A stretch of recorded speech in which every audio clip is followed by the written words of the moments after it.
Olá, pessoal! Então, hoje a gente vai ver a última unidade do livro 2, tá? Que é probabilidade. E daí a gente vai entrar no assunto probabilidade da união de dois eventos. O que é isso? Vamos seguir aqui as questões propostas pelo livro para a gente concluir o que é essa probabilidade da união, tá? Na página 56. Considere o lançamento de um dado honesto, ou seja, um dado em que todas as faces têm a mesma chance de sair. Os resultados possíveis nesse lançamento são 1, 2, 3, 4, 5 e 6, certo? Que são os valores que tem em cada face de um dado. Pergunta A. Qual a probabilidade de sair um número ímpar? Então, relembrando, o que é probabilidade, tá? A gente pode montar, quando pede probabilidade, a resposta em forma de fração, tá? Não somente em forma de fração, também pode ser em número decimal ou em porcentagem, tá? Mas aqui a gente vai fazer de uma forma mais simples, só a representação em forma de fração. Então, olha só, dos 6 números possíveis de um dado, só 3 são ímpares, né? Que é o 1, o 3 e o 5. Então, quantas possibilidades a gente tem aqui de sair ímpar? O 1, 3 e o 5. São 3 possibilidades de 6. Então, relembrando, ó, em cima é o que eu quero, nesse caso, números ímpares, a quantidade de números ímpares, que são 3. E embaixo é meu espaço amostral, ou seja, todas as possibilidades que eu tenho do dado, que são 6. Claro, 3/6 dá para simplificar, né? Por 2, que vai ficar 1/2. Então, a resposta da A é 1/2, tá? Isso aqui é bom que a gente relembra o cálculo de probabilidade. Letra B. Qual a probabilidade de sair um número múltiplo de 3? Então, dos 6 números que a gente tem ali, 2 são múltiplos de 3, o 3 e o 6. Relembrando, os múltiplos de 3, a gente começa a multiplicar, ó. Pega os números naturais e vai multiplicando por 3, ó. 1 vezes 3, 3. 2 vezes 3, 6. 3 vezes 3, 9. Só que 9 já não tem mais ali. Então, dali os múltiplos de 3 que nós temos é o 3 e o 6, tá? Então, qual vai ser essa probabilidade? Nós temos 2 números múltiplos de 3, então são 2 possibilidades em 6. Ou seja, simplificando por 2, 1/3 é a probabilidade de sair um número múltiplo de 3. Então, com a letra A e com a letra B, a gente recordou o que é probabilidade, mas ainda não entramos probabilidade da união. Então, vamos dar sequência aqui às atividades do livro. E qual a probabilidade de sair um número ímpar ou múltiplo de 3? Agora sim, ó, esse ou, esse conectivo ou, ele tem um sentido dentro da probabilidade de união, certo? Ele é um cognitivo que indica a união, que agora a gente vai ver ao longo das questões. Para responder essa pergunta, na realidade, eu vou resolver de duas formas, tá? Agora de uma forma e depois na outra página de outra para concluir a probabilidade de união. Para responder essa pergunta, vamos considerar os seguintes eventos.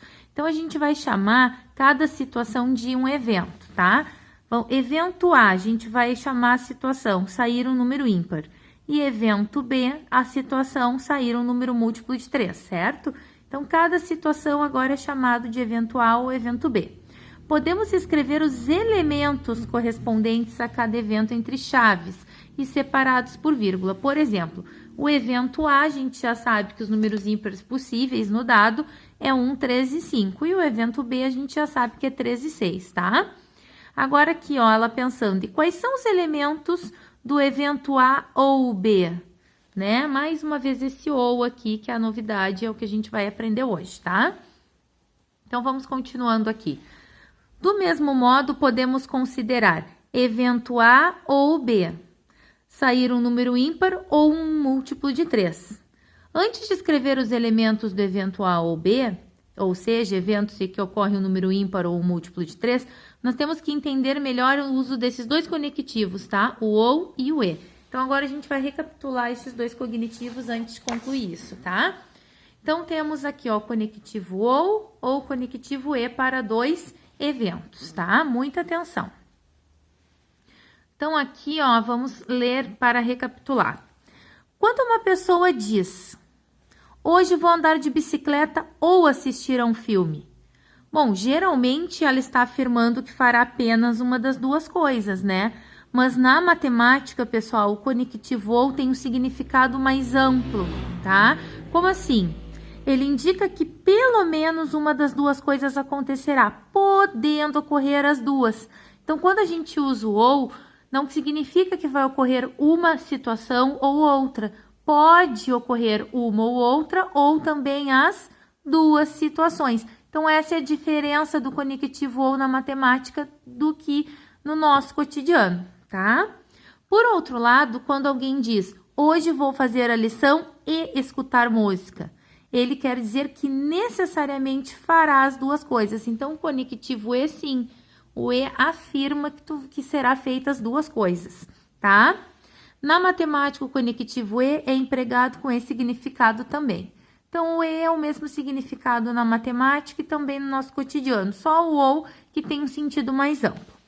Então, continuando aqui, ó, as nossas atividades. Então, assim, os elementos do evento A ou B são 1, 3, 5 e 6, certo? O que eu fiz? Juntei os elementos do evento A com os elementos do evento B. Claro, sem copiar a repetição, né? Tanto é que o 3 está em verdinho aqui, destacado. Vamos lá. Veja que é preciso considerar tanto os números ímpares quanto os múltiplos de 3. O elemento em destaque 3 é comum aos eventos A e B. Ou seja, tanto no evento A quanto no evento B, nós temos o 3, tá? Ou seja, ele é um número ímpar e múltiplo de 3. Como no lançamento de um dado há 6 resultados possíveis e o evento A ou B contém 4 elementos, a probabilidade de sair um número ímpar ou múltiplo de 3 é 4/6, ou seja, 2/3. Aqui, ó, A ou B, nós ficamos com quantos elementos no conjunto? 4. De quantas possibilidades? 6. Simplificando por 2, 2/3, tá? Vamos acompanhar, deixa eu arrumar aqui para vocês. Vamos acompanhar outra possível resolução para o mesmo problema, mas antes considerar as seguintes notações para a probabilidade. Então, agora essa notação e essa consideração é o que a gente vai usar mais. Não que esteja errado da forma que foi feito o outro, certo? Então, a gente vai botar assim, ó, PA. O que significa P de A? Probabilidade de ocorrer o evento A. P de B. Probabilidade de ocorrer o evento B. A gente já sabe o que é o evento A, né? Que são os números ímpares e o B, os múltiplos de 3. E probabilidade de A ou B, ó, probabilidade de ocorrer o evento A ou B. E A mais um, que é a probabilidade de A e B, que é a probabilidade de ocorrer o evento A e B, certo? Lembre-se de que para o evento A ou B, consideramos todos os elementos, enquanto para o evento A e B, só os elementos comuns aos dois eventos, tá? Então, A e B, comum aos dois, nós temos só o 3, que faz parte do evento A e do evento B. Recapitulando, evento A, números ímpares, evento B, múltiplos de 3. Já a probabilidade de A e B é 1/6. Por quê? Aqui, quando eu boto assim, sem o P e o A e o B entre parênteses, eu estou enumerando o quê? Os elementos que pertencem ao conjunto A e B. Aqui não, aqui eu estou considerando a probabilidade, já envolve um cálculo. Nesse caso, eu já não estou mais considerando o elemento, e sim a quantidade de elementos no conjunto. Quantos elementos eu fiquei nesse conjunto? 1. De quanto? Ou seja, o meu espaço amostral é de quanto? De 6 possibilidades. Então, a probabilidade de A e B é 1/6.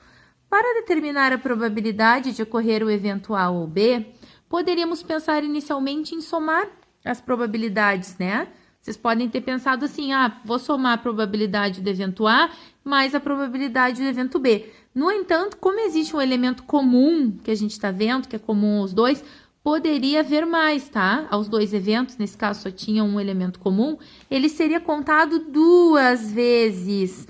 Desse modo, precisamos subtrair daquela soma a probabilidade do número pertencer a ambos os eventos. Por isso, na nossa fórmula, que aqui, ó, vai ser a nossa fórmula. E isso aqui é a grande novidade de hoje.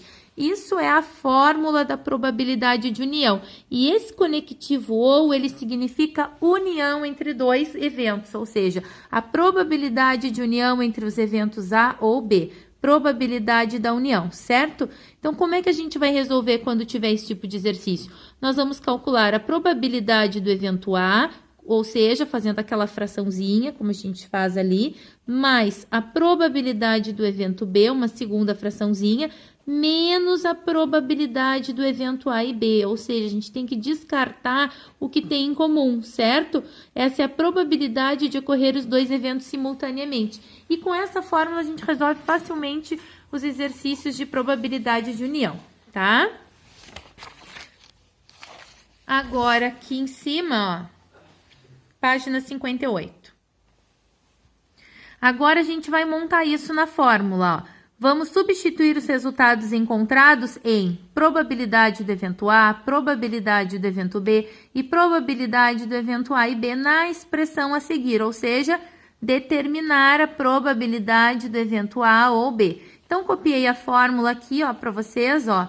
Probabilidade de A ou B é igual a probabilidade de A mais a probabilidade de B menos a probabilidade de A e B. Isso é uma fórmula. Vamos responder, então.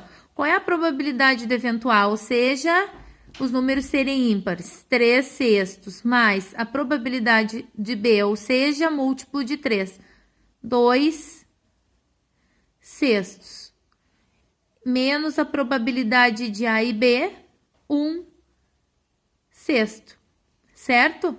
Então, só colocamos aqui as probabilidades, agora a gente resolve. Denominadores comuns, só mantém o denominador e faz 3 mais 2, 5, menos 1, 4. Simplifica, sempre simplifica no fim, tá? Divide por 2, vai dar 2 terços, tá? Nesse caso, os denominadores ficaram todos iguais, mas se não ficasse, vocês poderiam fazer o mínimo múltiplo comum, tá? É conveniente escrever as frações com o denominador comum, ou trabalhar através de fração equivalente para deixar os denominadores comuns.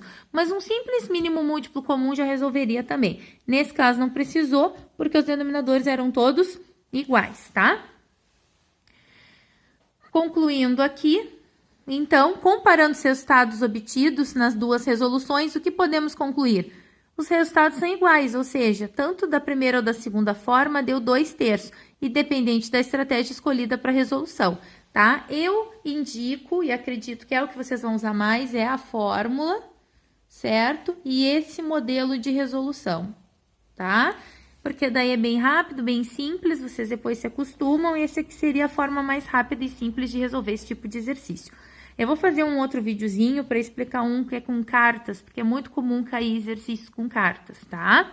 Então, no próximo vídeo eu continuo a matéria com outro exemplo.